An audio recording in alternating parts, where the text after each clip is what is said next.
Present লিডারশিপের পাগলামির কারণে USA কে এখন রোজ দিনই কোনো না কোনো চ্যালেঞ্জ ফেস করতে হচ্ছে।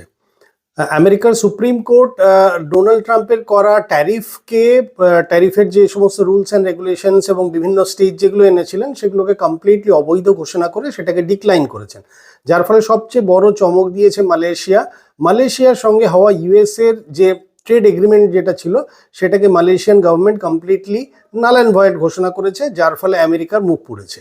এছাড়া অলরেডি ইন্ডিয়া ডিক্লেয়ার করেছে যে যেহেতু ট্যারিফটাই কমপ্লিটলি ডিক্লাইন হয়েছে, কাজে আমেরিকাকে আগে তাদের নিজস্ব ট্যারিফ স্ট্রাকচারকে ডিসাইড করতে হবে এবং ট্যারিফ স্ট্রাকচারে তাদেরকে ক্লিয়ার করতে হবে যে তারা 10% বা 12% বা 15% কোন স্ল্যাবে তারা ভারতকে অ্যাকচুয়ালি আনতে চান। বেসিস দ্যাট ইন্ডিয়ার সঙ্গে ফার্দার ট্রেড এগ্রিমেন্ট হতে পারে। কাজে ইন্ডিয়া আপাতত ক্যান্সেল না করলেও ইন্ডিয়ার সঙ্গে হওয়া যে ইউএসএ যে ট্রেড এগ্রিমেন্ট ছিল সেটাকে আপাতত হোল্ডে রেখেছে। কানাডা আরও বড় একটা কাজ করেছে।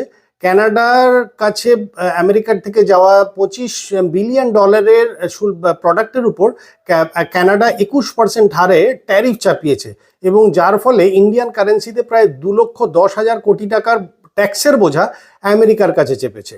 তো এখন আমেরিকাকে নিত্য নতুন বিভিন্ন ছোটোখাটো কল্ড ইন্ডিয়াকে কখনোই ছোট কান্ট্রি বলছি না, অন্যান্য অনেক ছোট ছোট কান্ট্রির থেকেও চ্যালেঞ্জ ফেস করতে হচ্ছে এবং তার সঙ্গে আমেরিকাকে ডিসাইড করতে হবে যে এই পাগলামির মূল্য আর তারা কতদিন দিতে চায়।